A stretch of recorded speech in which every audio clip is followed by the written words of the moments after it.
tradition en train d'avancer. Et par là, nous faisons un clin d'œil en remerciant son excellence, M. Guillaume Athanas Salon, qui a eu le courage de les fouiller là où il faut pour reconnaître la tradition. Dans la tradition, aucun peuple ne peut avancer. Donc aujourd'hui, la tradition est debout. Il a promis dans le faire la culture musulmane et nous allons cette journée du Congo, nous allons travailler là-dessus depuis la vie des gens. Donc nous allons aller de l'avant. Je souhaite à ce que tout le monde travaille dans la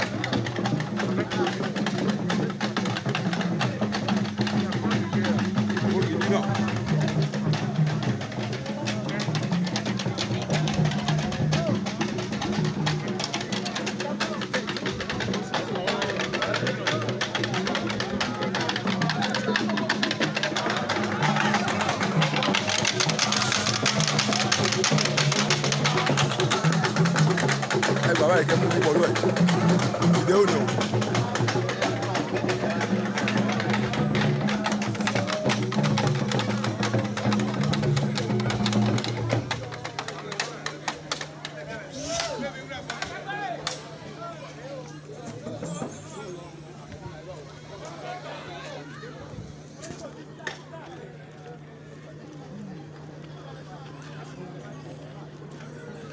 tó èyí la fi ń kíra wa ní àyájọ́ tètè ní fún àjọ̀dún òrìṣà àṣà wa ìṣe wa àti ìṣẹ̀ṣe kò gbọ́dọ̀ parẹ́ kò gbọ́dọ̀ parun nítorí ó ṣe kókó ó ṣe pàtàkì.